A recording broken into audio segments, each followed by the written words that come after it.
नमस्कार दोस्तों, आप सबका सिविल एज में हार्दिक स्वागत करता हूं। आज के इस टॉपिक में हम करंट अफेयर सेशन को अच्छा बारीकी से समझेंगे। जो 13 जून का आपका करंट अफेयर्स है उसके डाटा को, फिर इसके बाद जो एमसीक्यू सेशन है आपका एमसीक्यू सेशन करवाया जाएगा। ओके, एमसीक्यू सेशन के लिए आप क्या करेंगे, सिविल एज ऑफिशियल एप्लीकेशन है उस पर डे हम लोग करंट अफेयर्स डाल के रखते हैं। ओके, तो चलिए स्टार्ट करते हैं। स्टार्ट करने से पहले थोड़ा सा जान लीजिए कि जो प्रतियोगी परीक्षाएं हैं उनमें करंट अफेयर्स का डाटा बहुत ही महत्वपूर्ण होता है। तो पहला आज का करंट अफेयर्स का पॉइंट है पीएम सूर्य घर मुफ्त बिजली योजना। ओके, तो ये योजना कब लॉन्च हुई? 2024 में लॉन्च की गई। किसके द्वारा? केंद्रीय क्षेत्र की योजना है, ये केंद्र की योजना है और इसका पूरा वित्त पोषण कौन करता है? केंद्र सरकार करती है। ओके, यह दुनिया की सबसे बड़ी, देखिए दुनिया की सबसे बड़ी घरेलू रूफटॉप सोलर योजना का दर्जा दिया गया है इसको। ओके, इसका लक्ष्य 2027 में 1 करोड़ आवासीय घरों में रूफटॉप सोलर इंस्टॉल करना है। 2027 लक्ष्य है।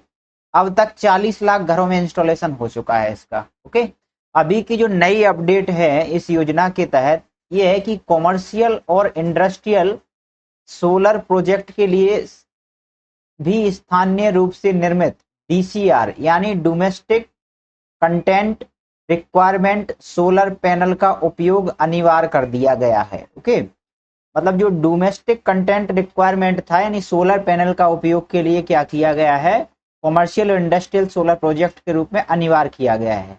अब इसमें देखिए सब्सिडी की क्या योजना है, सब्सिडी की संरचना कैसी है। पहले 2 किलोवाट के लिए 30,000 रुपये प्रति किलोवाट, यानी 2 किलोवाट है तो 60,000 की सब्सिडी दी जाती थी। अतिरिक्त 1 किलोवाट के लिए 18,000 और मिलते थे। इस प्रकार से 3 किलोवाट या उससे अधिक के लिए अधिकतम सब्सिडी की सीमा 78,000 तय की गई है। ओके, तो ये सब्सिडी आपको 2 किलोवाट तक 3,000 मिलेगी और फिर पर किलोमीटर मतलब पर वाट कितना होगा? 30,000 प्रति वाट, किलोवाट के हिसाब से। तो इस तरह से 2 किलोवाट यदि आप इंस्टॉलेशन करते हैं तो 60,000 की सब्सिडी मिल जाती है और यदि एक्स्ट्रा 1 किलोवाट और करते हैं तो 18,000 मिलेंगे। तो इस मिला के कुल मिला के 3 किलोवाट के लिए आपको कितना मिल रहा है? इसमें 3 किलोवाट के लिए 78,000 की सब्सिडी सरकार के द्वारा दी जा रही है। ओके, अब नेक्स्ट देखिए इसमें इसका नोडल मंत्रालय कौन है? तो नवीनीकरण ऊर्जा मंत्रालय इसका कैसा है? नोडल मंत्रालय है। ओके, चलिए नेक्स्ट पॉइंट दीजिए। भारत का रिसर्च एंड डेवलपमेंट इकोसिस्टम कैसा है इसको जानते हैं। ओके, पिछले 3 दशकों में यानी 30 साल से लगातार जीडीपी का 1% से भी कम यानी 0.7% हिस्सा ही भारत क्या कर रहा था? रिसर्च एंड डेवलपमेंट में लगा रहा था। ओके, लेकिन अभी हाल ही में क्या हुआ है, अभी हाल ही में रिसर्च एंड डेवलपमेंट पर खर्च का कर रहा था। अब 60% हिस्सा केवल सरकार की ओर से किया जाता था, मतलब इसमें निजी भागीदारी नाम मात्र की थी। ठीक है, तो अभी ये सिस्टम बनाया गया है कि रिसर्च एंड डेवलपमेंट को बढ़ावा देने के लिए सरकार द्वारा उठाए गए नए कदम। कौन से कदम? जिसके इसके रिसर्च के लिए अनुसंधान नेशनल रिसर्च फाउंडेशन यानी अनुसंधान क्या है, नेशनल व रिसर्च फाउंडेशन की स्थापना की गई। अब ये स्कूलों में क्या करेगा? अटल इनोवेशन मिशन यानी अटल टिंकरिंग लैब्स का विस्तार करेगा। ये कहाँ करेगा? स्कूलों में। ओके, और उच्च शिक्षण संस्थानों जैसे कॉलेजों में सर्वश्रेष्ठ प्रतिभाओं को आकर्षित करने के लिए प्रधानमंत्री रिसर्च फेलोशिप चलाई जाएगी। यानी आप स्कूलों में देखेंगे कि अनुसंधान नेशनल रिसर्च फाउंडेशन की स्थापना की गई। स्कूलों में अटल इनोवेशन के माध्यम से हम लोग काम करेंगे, है ना, आकर्षित करेंगे लोगों को। और जो उच्च शिक्षण संस्थान है उसमें कैसे आकर्षित करोगे आप? प्रधानमंत्री रिसर्च फेलोशिप के द्वारा। ओके, योजना लागू की गई है इम्प्रिंट इंडिया योजना 10 टेक्नोलॉजी डोमेन रिसर्च को बढ़ावा दे रही है। ठीक है, तो इस तरह से आप देखेंगे कि जो रिसर्च एंड डेवलपमेंट में है, अब हमने निजी भागीदारी को बढ़ा दिया है और निजी भागीदारी के तहत अब क्या होगा, इसमें रिसर्च और डेवलपमेंट को आकर्षित करने के लिए स्कूलों में हमने अनुसंधान नेशनल रिसर्च फाउंडेशन की स्थापना कर दी और स्कूलों में अटल टिकरिंग के माध्यम से लैब्स का विस्तार किया और प्रधानमंत्री रिसर्च फेलोशिप ये उच्च संस्थानों में दी जाएगी। ठीक है, अभी जो मामला आया है जस्टिस केजी बालकृष्णन आयोग दलित धर्मांतरितों के लिए एससी का, मतलब कहने का तात्पर्य है अभी जो दलित वर्ग था, एसटी वर्ग था, वह एससी वर्ग था, वो अपना क्या करता था, धर्मांतरण करके मुस्लिम समुदाय में चला जाता था। तो अभी जो केस इन्होंने पहले जो मामला माना था कि जो एससी एसटी यदि धर्मांतरण करके दूसरे बौद्ध बन जाते हैं, जैसे बौद्ध बन जाते हैं और हिंदू बन जाते हैं, जैन बन जाते हैं, तो उनको एसटी माना जाएगा। लेकिन हाँ, चलिए इसको समझ लेते हैं, है ना, समझेंगे तो आपको और समझ में आएगा बारीकी से। ओके, तो यहाँ पे देखिए, हाँ ये मामला है, इन 3 सदस्यीय जांच आयोग का गठन अक्टूबर 2022 में हुआ था। ये 3 सदस्य का जांच आयोग था जो केजी बालकृष्णन आयोग था। आयोग ने इस बात की जांच पूरी कर रिपोर्ट तैयार कर ली कि हिंदू, सिख और बौद्ध, कौन, हिंदू, सिख और बौद्ध, ये इंपॉर्टेंट है, धर्म के अलावा अन्य धर्मों जैसे कि ईसाई धर्म और इस्लाम धर्म में धर्मांतरित होने वाले दलितों को एसटी अनुसूचित जाति यानी एससी का दर्जा दिया जाना चाहिए या नहीं। मतलब इस जो केजी बालकृष्णन आयोग है इसने ये रिपोर्ट तैयार करके बताया। इससे पहले कि संविधान अनुसूचित जाति आदेश 1950 वर्तमान में केवल हिंदू, सिख और बौद्ध धर्म मानने वाले दलितों को एससी का दर्जा देता है।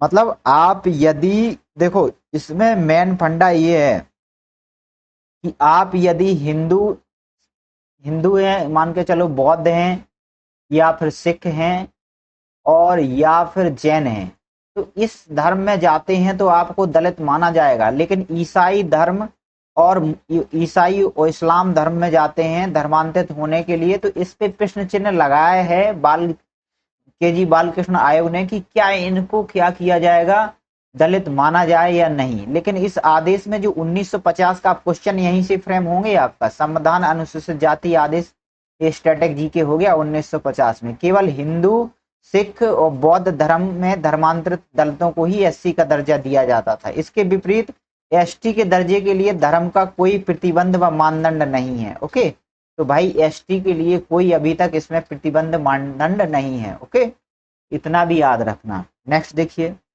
4 नए लेबर कोड्स आए हैं, कौन कौन से, कि नियम क्या लागू हैं।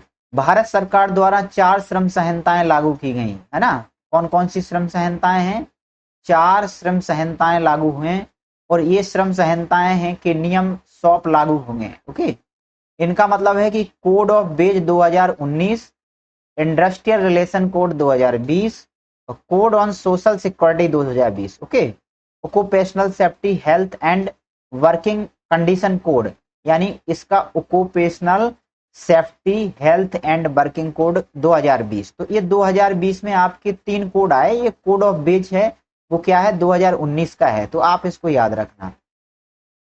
इस कोड में माना ये गया कि जो गिग वर्कर्स हैं, जैसे कि जोमेटो में काम करने वाले या अमेज़न में काम, फ्लिपकार्ट में जो डिलीवरी करते हैं, उनको गिग वर्कर्स के नाम से जाना जाता है। वो अभी तक स्पष्ट सामाजिक सुरक्षा के दायरे में नहीं रखा गया। मतलब इन लेबर कोड के बावजूद भी इनको क्या किया गया, असंगठित क्षेत्रों में ही सेल्फ एम्प्लॉयड माने जाते हैं। ये भी असंगठित कार्यबल में सेल्फ एम्प्लॉयड माने जाते हैं। मतलब ये अभी इनको सामाजिक सुरक्षा के दायरे में नहीं लाया गया इन कोड के माध्यम से। इंडस्ट्रियल रिलेशन कोड ने फिक्स्ड टर्म एम्प्लॉयमेंट को औपचारिक रूप दे दिया है, लेकिन इसकी अधिकतम अवधि क्या है ना, नवीकरण की सीमा तय न होने से नौकरियों के अनौपचारिक होने का खतरा हो गया है। मतलब कहने का तात्पर्य ये है कि इन लोगों के लिए जो गिग वर्कर्स हैं, कोई सामाजिक सुरक्षा सरकार ने इन लेबर कोड के बावजूद भी प्रोवाइड नहीं की है। तो अब जो कंपनियां हैं जो गिग वर्कर पर लगाती हैं, तो वो कंपनी है इन गिग वर्कर को कभी भी अपने कंपनी से बाहर कर सकती हैं। ठीक है, तो ये नौकरियों की अनौपचारिक होने का खतरा पैदा करता है। ओके, कि नौकरी उस गिग वर्कर्स की कब तक रहेगी, उसमें कोई सुरक्षा का प्रावधान नहीं है। अब अर्थव्यवस्था से संबंधित हम कुछ न्यूज देखते हैं। विश्व बैंक का भारत की जीडीपी में वृद्धि का अनुमान, जो हमारा वर्ल्ड बैंक है उसने 11 जून 2026 को अपने आंकड़े जारी किए हैं। एक report global economic prospect report जारी कर किया है कि जो वित्त वर्ष 2026-27 है, यानी फाइनेंशियल ईयर 2027 के लिए भारत की जीडीपी की वृद्धि दर 6.6 है। इससे पहले एक साल पहले 25-26 में इन्होंने 7.7 बताई थी और 2027-28 के लिए 7.32% अनुमानित बताया है। ये वर्ल्ड बैंक का आंकड़ा है। ओके, इसमें बताया गया है कि विश्व बैंक के अनुसार भारत इस अवधि के दौरान दुनिया की सबसे तेजी से बढ़ती प्रमुख अर्थव्यवस्था बना। 2026 के लिए वैश्विक विकास दर का अनुमान घटाकर 2.5% से, जो कोविड महामारी 19 के बाद सबसे कम आया। ये आप वैश्विक विकास दर है, ये भारत का नहीं है। भारत का इन्होंने 6.6% फाइनेंशियल ईयर 27 के लिए यानी 26-27 और 25-26 के लिए 6.7 रखा और 2027-28 के लिए 7.2 रखा। ये आप डाटा याद रखना, ये आपका क्वेश्चन आ सकता है। ओके, ओएनडीसी और दीप्ति की डिजी दुकान। ओके, DPIIT की डिजी दुकान, ये क्या है भाई? देखिए 12 जून को वाणिज्य एवं उद्योग मंत्रालय, कौन से मंत्रालय भाई? वाणिज्य व उद्योग मंत्रालय ने DPIIT और ओएनडीसी यानी open network for digital commerce ने मिलकर भारत कॉमर्स चिंतन शिविर का आयोजन किया है। कौन से? भारत कॉमर्स चिंतन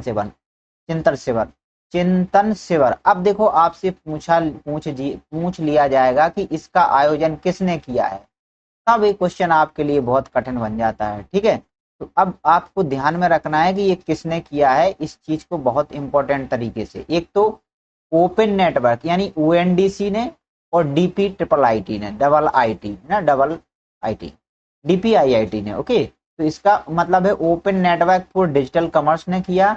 भारत क्या किया? भारत कॉमर्स चिंतन शिविर। ओके, भारत के 1.4 करोड़ किराना स्टोर को B2B खरीद के लिए डिजिटाइज करने हेतु डिजी दुकान पहल पर चर्चा की गई है।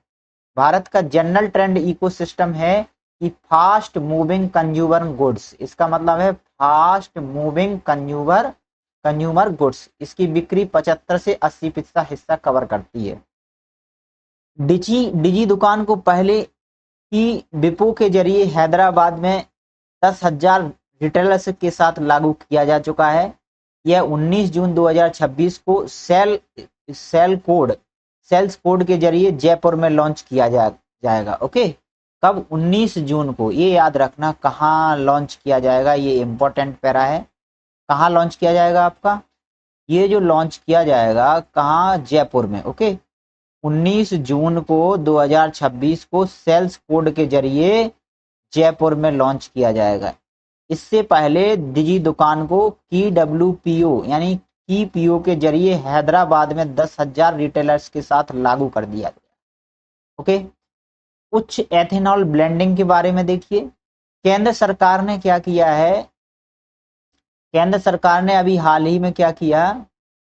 ओके, केंद्र सरकार ने उच्च मात्रा वाले इथेनॉल मिश्रित E22, 22, 25, अब देखो 25 के बाद 27 और 30 है ना, 22-25 पर वेरिएंट केंद्रीय उत्पाद शुल्क पूरी तरह हटा दिया है।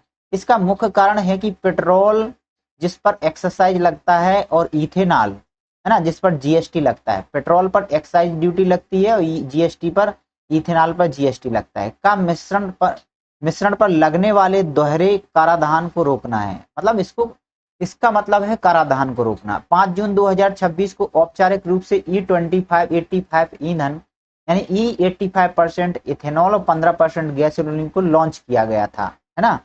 ठीक है, हरदीप पुरी के द्वारा, है ना, जो कि पेट्रोलियम मंत्री हैं आपके। ओके, इस कदम से कच्चे तेल के आयात बिल में कमी आएगी। ओके, ऊर्जा सुरक्षा सुनिश्चित होगी, यानी हम जो कच्चा तेल हमारा जो बिल है वो कम हो जाएगा आयात का, और ऊर्जा सुरक्षा हमारी सुनिश्चित होगी। लेकिन इसमें विशेष फ्लेक्स फ्यूल वाहनों की आवश्यकता होगी। अभी तक टारगेट है भारत का कि 5000 फ्लेक्स फ्यूल स्टेशन को, चार्जिंग को या पेट्रोल पंप को स्थापना करना, जो कि 85% यानी 85 से 100% इथेनॉल ब्लेंडिंग कर सकें। ओके, अब Bharat Nepal UPI NPI corridor की बात करते हैं, यूनिफाइड पेमेंट इंटरफेस और नेपाल पेमेंट इंटरफेस की बात करते हैं। ओके, के बीच real time cross border remittance यानी धन प्रेषण के लिए कॉरिडोर लॉन्च किया गया।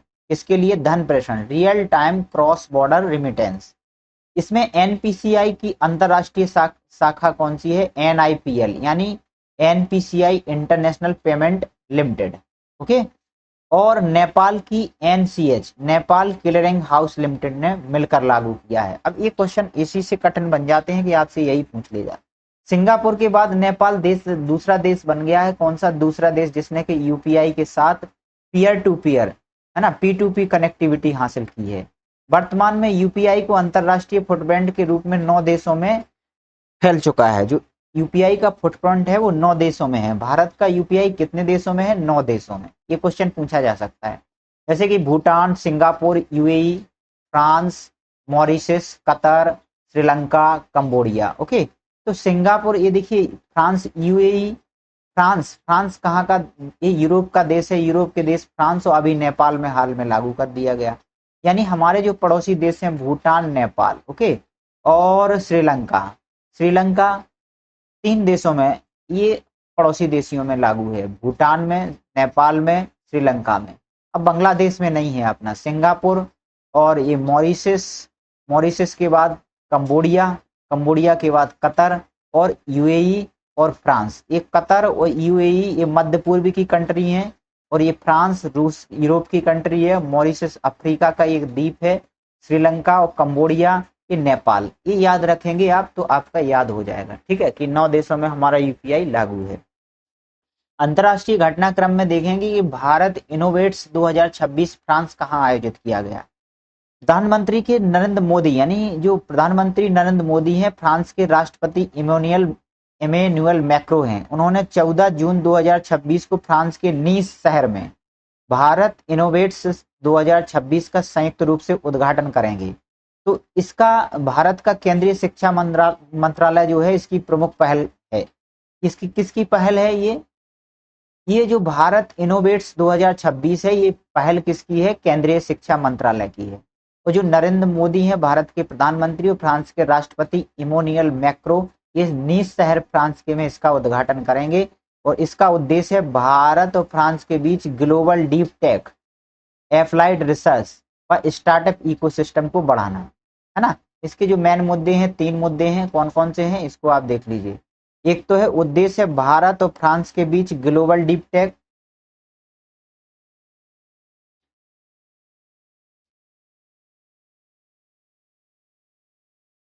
ओके, और अप्लाइड रिसर्च और स्टार्टअप इकोसिस्टम को बढ़ाना है। क्लियर? नेक्स्ट देखिए, भारत फ्रांस नवाचार वर्ष 2026 का नए उद्घाटन दोनों नेताओं ने फरवरी 2026 में मुंबई में किया था। इसको भी याद रखिए, स्टैटिक जीके से आपका बन जाता है। ओके, ये स्टैटिक जीके से आपका क्वेश्चन यहाँ से बनेगा, तो इसको आप याद रखिएगा। ये फरवरी में आयोजित हुआ था। क्या हुआ था? भारत फ्रांस नवाचार वर्ष 2026 का उद्घाटन दोनों नेताओं ने फरवरी 2026 में कहाँ किया था? मुंबई में किया। ओके, अब इसमें देखिए फ्रांस में दिखेगा नया डिजिटल भारत, पीएम मोदी और मैक्रो मिलकर करेंगे इसकी शुरुआत। ये आपका फोटो में दिखाया गया है। नेक्स्ट देखिए, फ्रांस के साथ नया रक्षा सौदा। क्या रक्षा सौदा? राफेल को डेवलपमेंट मॉडल में बदलना। अब फ्रांस 114 राफेल जो लड़ाकू विमानों की खरीद 3.25 लाख करोड़ के लिए अब क्लाइंट वेंडर मॉडल की जगह मेक इन इंडिया के तहत इक्वल टू इक्वल यानी समान को डेवलपमेंट पार्टनरशिप पर काम किया जाएगा। ओके, तो ये आपके राफेल हैं, राफेल को समझिए, ठीक है। अमेरिका ईरान संघर्ष और हार्मुज जल डमरू मध्य, ये बहुत चर्चा में है क्योंकि यहाँ से ईरान ने, ये युद्ध हो रहा है तो ईरान ने बंद करके रखा है। ओके, ईरान ने दुनिया के सबसे महत्वपूर्ण तेल मार्ग को, जो फारस की खाड़ी और ओमान की खाड़ी को जोड़ता है, किसको जोड़ता है, वो सभी यातायातों के लिए बंद करने की घोषणा की है। ओमान के गिनी बसाओं के झंडे व जलवीर जहाज पर अमेरिकी सेना द्वारा हेल फायर मिसाइल से हमला किया गया, जिसमें 20 भारतीय नाविक फंसे थे, सभी सुरक्षित हैं। इससे पहले सैटोबेलो नामक टैंकर पर हुए हमले में 3 भारतीयों की मौत हो गई। ठीक है, तो ये देखिए हार्मुज जल डमरू मध्य है जो कि ईरान और ओमान के बीच में है। ठीक है, यदि आपसे पूछा जाए, ये सकरा मार्ग है जो कि 33 किलोमीटर लंबा है ना, ये फारस की खाड़ी है, वो ये अरब सागर है। यदि ये फारस की खाड़ी और ओमान की खाड़ी के बीच में भी कभी क्वेश्चन आता है, यदि क्वेश्चन पूछा जाए, तो यदि आपसे पूछा जाए और डीपली कि ये बताइए किस खाड़ी में है, तो ये फारस की खाड़ी और यहाँ ओमान की खाड़ी है। ठीक है, अब देश के बीच में बोला जाए तो ओमान व ईरान के बीच में है। ठीक है, ये जल संधि, ये है हार्मुज स्ट्रेट। ठीक है, कौन सी खाड़ी में है, ओमान की खाड़ी और फारस की खाड़ी के बीच में है। ठीक है, किस देश के बीच में है, ईरान के और ओमान के। ठीक है, नेक्स्ट देखिए, जनसांख्यिकी जनगणना और सामाजिक रिपोर्ट के बारे में पढ़ें। जो नेशनल फैमिली हेल्थ सर्वे 6 है, जो 2023-24 के आंकड़ों पर आधारित है, राष्ट्रीय परिवार सर्वेक्षण 6, इसमें ये बताया गया है कि जो भारत की टोटल फर्टिलिटी रेट है, यानी जो प्रजनन क्षमता है, कुल प्रजनन क्षमता गिर करके 2 रह गई है, जो 2.1 के रिप्लेसमेंट से भी नीचे आ गई है। ठीक है, गर्भ निरोधक प्रसार में 67.6% से 69%, 69.1% की वृद्धि हो गई है। बाल विवाह यानी 20 से 24 आयु वर्ग की 20.1% महिलाओं की शादी 18 वर्ष की आयु से पहले हुई।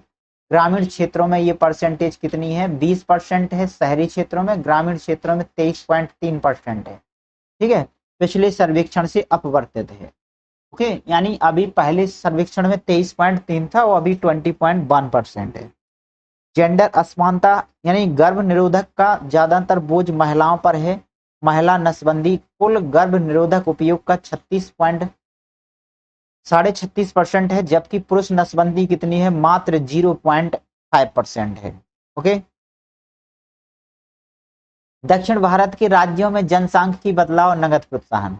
जो दक्षिण भारत के आंध्र प्रदेश जैसा राज्य है, अभी आपने देखा गया था कि जैसे कि हमारा परिसीमन आया था, उसमें 850 सीटों की संख्या करने के लिए संसद में बिल लाया गया था, तो संसद ने, दक्षिण भारत के राज्यों ने उसका कड़ा विरोध किया था, विपक्ष ने, कि इससे जो दक्षिण भारत के राज्य हैं उन्होंने परिवार नियोजन को बड़े अच्छे यानी तौर तरीके से अपनाया है, तो और उनकी जनसंख्या को नियमित किया है। उस नियमित जनसंख्या के कारण यदि ये परिसीमन होता है और वहां दक्षिण भारत की सीटों की संख्या कम होती है, तो उसे बहुत नुकसान होगा, क्योंकि वहां की टोटल फर्टिलिटी रेट 1.5, कुछ जगह 1.3 से भी कम हो गई है। अब इतनी कम हो गई है तो इसे सिद्ध करता है कि उनकी परिवार नियोजन की गतिविधियां हैं जो बहुत अच्छी हैं। अब आप देखिए, विदेश की तरह आंध्र प्रदेश भी हमारा एक ऐसा राज्य हो गया है जिसने कि पोषा शिक्षा और सुरक्षा पैकेज लॉन्च किया है। शिक्षा एंड सुरक्षा, पोषा। अब इस योजना के लाभ किसको मिलेंगे, जो तीसरी व चौथी संतान पैदा करने वाले परिवारों को 25,000 से 40,000 की नगद राशि और 5 साल तक 10,000 प्रति माह प्रति माह और बच्चे के 18 वर्ष होने तक मुफ्त शिक्षा दी जाएगी। यानी तीसरी संतान पे कितना, 25,000, और चौथी संतान पैदा करोगे तो 40,000 रुपए और नगद प्रोत्साहन राशि, और 5 साल तक 10,000 प्रति माह मिलेंगे। अब बताओ, इस योजना के माध्यम से जो आंध्र प्रदेश की सरकार है, यानी जनसंख्या बढ़ाने का अपना काम कर रही है। ठीक है, मुख्य कारण क्या है कि 2026 के परिसीमन के कारण लोकसभा सीटों के कम होने का राजनीतिक डर और 2040 तक जो डेमोग्राफिक डिविडेंड यानी वर्किंग एज पॉपुलेशन 15 से 64 वर्ष का है, उसका खत्म होना, इसका डर बताया जा रहा है। Longitudinal ageing study in India के अनुसार 2050 तक भारत की 20% से अधिक आबादी 60 वर्ष से अधिक आयु बुजुर्ग की होगी। तो भाई ये रिपोर्ट है लासी की, यानी लॉन्गिट्यूडनल एजिंग स्टडी। इन्होंने कहा है कि 2050 तक भारत की 20% से जो अधिक आबादी है वो 60 ईयर यानी बुजुर्ग हो जाएगी। ठीक है, न्यायपाल का संविधान महत्वपूर्ण अधिनियम के बारे में जानेंगे। गृहिणियों यानी होम मेकर पर सुप्रीम कोर्ट का ऐतिहासिक फैसला। सुप्रीम कोर्ट के जस्टिस संजय करोल व एन.के. सिंह की बेंच ने व्यवस्था दी है कि जो गृहिणियां हैं यानी राष्ट्र निर्माता हैं, वो हमारी क्या है, राष्ट्र निर्माता है। उनके काम को केवल हाउस वाइफ नहीं कहा जाना चाहिए। मोटर दुर्घटना दावे की में मुआवजे की गणना करते समय गृहिणी की अवेतनिक यानी घरेलू देखभाल कार्य के लिए एक काल्पनिक आय मूल्य न्यूनतम 30,000 रुपए आंका जाना चाहिए। ये क्वेश्चन आएगा आप करंट में। इस मूल्य में हर 3 साल में 10% की वृद्धि भी हो गई। देखिए, सुप्रीम कोर्ट ने 11 जून को कहा है कि गृहिणियों की राष्ट्र निर्माता के तौर पर मान्यता दी जानी चाहिए और पत्नी की ओर से किए जाने वाली घर की देखभाल के लिए कम से कम 30,000 रुपए प्रति माह मिलना चाहिए। तो इन लोगों का तो मजा है भाई, है ना। घर संभालने वाली महिलाओं को कम से कम 30,000 रुपए मिले, सुप्रीम कोर्ट ने बताया है। ठीक है, नेक्स्ट देखिए। अब ये FCRA बिल 2026 अभी नया आया है, जिसमें कि 3A चैप्टर और 3A चैप्टर को जोड़ा गया है, जो सिविल सोसाइटी व NGO पर सरकार के नियंत्रण को काफी बढ़ा देता है। तो इस धारा 114B कहती है कि कोई NGO नवीकरण के लिए समय पर आवेदन नहीं करता है तो आवेदन लंबित रहता है तो उसका FCRA पंजीकरण स्वतः समाप्त कर दिया जाएगा, माना जाएगा। ओके। अब धारा 116A में बताया गया कि लाइसेंस रद्द होने या समाप्त होने पर NGO की संपत्ति विदेशी फंड बिना पूर्व न्यायिक समीक्षा के सरकारी प्राधिकरण में अस्थायी रूप से निहित किए जाएंगे। बाद में उन्हें भारत की संचित नदी में भेजा जाएगा। संचित मतलब इनका कहना है कि जो लाइसेंस यदि आपका रद्द हो गया, समाप्त हो गया, तो NGO की जो संपत्ति है और विदेशी फंड बिना पूर्व न्यायिक समीक्षा के, मतलब जो NGO की संपत्ति है या विदेशी से फंडिंग हो रही है उसकी न्यायिक समीक्षा भी नहीं होगी, तो इसको अस्थायी रूप से निहित हो जाएगी प्राधिकरण और उसको भारत की संचित निधि में डायरेक्ट भेज दिया जाएगा। तो जो NGO है उनको काफी नुकसान होने की संभावना बताई जा रही। जन प्रतिनिधि अधिनियम, है ना, एक्ट धारा 33A, ये मध्य प्रदेश में अभी जो राज्यसभा चुनाव में एक उम्मीदवार का नामांकन रिटर्निंग ऑफिसर द्वारा खारिज करने पर सुप्रीम कोर्ट में बहस छिड़ गई है, जो कि जनप्रतिनिधि अधिनियम की धारा 33A के अनुसार उम्मीदवार को अपने हलफनामे में केवल उन्हीं आपराधिक मामलों को खुलासा करना अनिवार्य है जिनमें आरोप तय है ना, हो चुके हैं और अपराध के लिए 2 साल या उससे अधिक की सजा का प्रावधान है। मतलब ये जो जनप्रतिनिधि अधिनियम की धारा 33A है, तो उन्होंने कहा कि आप जो जानकारी देंगे अपने आपराधिक मामलों की, तो वो आपराधिक मामले जो अभी हाल ही में चल रहे हैं या आरोप सिद्ध हो चुका है या 2 साल की सजा हो चुकी है, उन्हीं अपराधों का प्रावधान है, अन्य अपराधों का कोई प्रावधान नहीं है। अच्छी बात है भाई। नेक्स्ट देखिए, दल बदल विरोधी कानून। तमिलनाडु विधानसभा अध्यक्ष ने 21 विधायकों को खिलाफ दल बदल की कार्यवाही को रद्द कर दिया। 52वें विधानसभा 1985, देखो ये दल बदल जो आता है 52वें संविधान संशोधन 1985 में 10वीं अनुसूची के तहत आता है। कौन सी? 10वीं अनुसूची। यदि कोई पार्टी विहिप के उल्लंघन को 15 दिन के भीतर माफ कर देती है तो विधायक अयोग्य नहीं ठहराया जा सकता है। किहोटो होलोहोन मामले में सुप्रीम कोर्ट ने तय किया था कि स्पीकर का निर्णय न्यायिक समीक्षा के अधीन है। मतलब ये देखो, जो दल बदल विरोधी कानून में अंतिम जो निर्णय होता है वो लोकसभा का अध्यक्ष या राज्यसभा का सभापति देता है, लेकिन इसमें जो किहोटो होलोन मामला था, इन्होंने कहा था कि उनके जो निर्णय की न्यायिक समीक्षा हो सकती है। भूगोल पर्यावरण देखिए, भूगोल पर्यावरण के बारे में देखिए या नियुक्ति के बारे में देखिए। ठीक है, केंद्र सरकार असम व नागालैंड के बीच 30 साल से लंबित डिस्ट्रीब्यूट एरिया में तेल व गैस की खोज फिर से शुरू करने जा रहा है, जिसके लिए उसने त्रिपक्षीय हस्ताक्षर किए हैं। उत्तर पूर्व भारत के देशों के तेल और गैस उद्योग का जन्म स्थान माना जाता है, क्योंकि डिगबोई सबसे पुराना तेल खनन का क्षेत्र है, जहां 1901 में सबसे पहले तेल खोदा गया था। भारत में कुल कच्चे तेल का भंडार 22% है और प्राकृतिक गैस का 15% अकेले असम में है। ये बहुत इंपॉर्टेंट क्वेश्चन है। देखो, भारत का जो 22% है वो अकेले असम में है, तेल भंडार और गैस का, है ना। कहाँ पे है? असम में। अल नीनो 11वीं नीति आयोग। अभी 11 जून को प्रधानमंत्री ने 11वीं नीति आयोग की गवर्निंग काउंसिल की बैठक की अध्यक्षता की। बैठक की थीम थी इनक्लूसिव ह्यूमन डेवलपमेंट फॉर विकसित Bharat. Inclusive human development for विकसित भारत 2047। पीएम ने राज्यों को अल नीनो से संभावित प्रभावों को जैसे कि सूखा या बाढ़ से निपटने के लिए तैयार रहने को कहा है। अल नीनो मतलब इंसो का गर्म चरण है। देखिए ये व्यापारिक ट्रेड बाइंड हैं, जहां ये पेरू के दक्षिण अमेरिका में एक पेरू का तट है, उसके आसपास प्रशांत महासागर का पानी असामान्य रूप से गर्म कर देती हैं। तो उस तट पे तो भारी वर्षा होती है, लेकिन ऑस्ट्रेलिया और भारत में सूखा व बाढ़ जैसी संभावना बनती है। ठीक है, तो ये याद रखना, ये पेरू का ये जियोग्राफी का टॉपिक है। दुर्लभ मृदा तत्व। चीन पर अपनी आत्मनिर्भरता कम करने के लिए रिलायंस, वेदांता व अडानी समूह ने, 3 कंपनी रिलायंस, वेदांता, आंध्र प्रदेश में दुर्लभ मृदा निष्कर्षण में निवेश करना है। आंध्र प्रदेश के 16 तटीय भंडारों में लगभग 211 मिलियन टन सैंड मिनरल्स मौजूद हैं और भारतीय भूविज्ञानिक सर्वेक्षण के अनुसार भारत में कुल लगभग 482.6 मिलियन टन दुर्लभ पृथ्वी अयस्क संसाधन पाए जाते हैं। ठीक है, नेक्स्ट देखिए, नेक्स्ट ये देखिए, केरल में निपाह वायरस का अभी प्रकोप है, जिसमें कहा गया है कि सिगेलोसिस यानी बैसिलस डिसेंट्री बीमारी फैल रही है। सिगेला बैक्टीरिया के कारण मुख्य रूप से दूषित भोजन व पानी व मल मुख्य मार्ग से फैलता है ना। इसका लक्षण है दस्त, बुखार, पेट व मल खून आना। अभी केरल में इस वायरस का बहुत, केरलम, सिगोला और निपाह के प्रकोप के कई जिलों में मिलने वाले बढ़ाई गई चिंता है ना।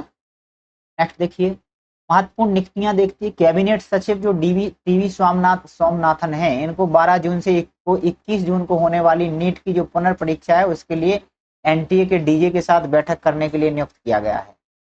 उषा प्रियदर्शनी, इन्हें हरियाणा राज्य महिला आयोग की अध्यक्ष चुना गया है।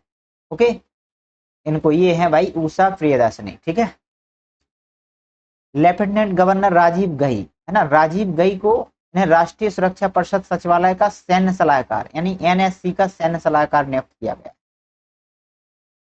महत्वपूर्ण दिवस देखिए, विश्व बाल श्रम दिवस 12 जून को मनाया जाता है। कब से मनाया जाता है? शुरुआत 2002 में आईएलओ के द्वारा की गई है, जो कि इंटरनेशनल लेबर ऑर्गेनाइजेशन है।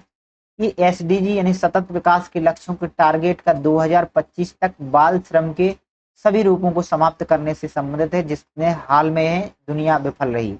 इसे सुधार के लिए हाल ही में मोरक्को में Marquez global framework for action against child labour 2026 अपनाया गया है। क्या अपनाया गया है?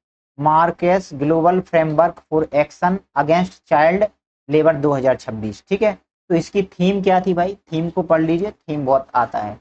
Red card to child labour, okay, fair play for children, decent work for adult, यानी अडल्ट के लिए डिसेंट वर्क हो, फेयर प्ले हो चिल्ड्रंस के लिए, और red card to labour, child labour, red card to child labour, fair play to children, decent work for adult. Okay, ये इसकी थीम रही आपकी।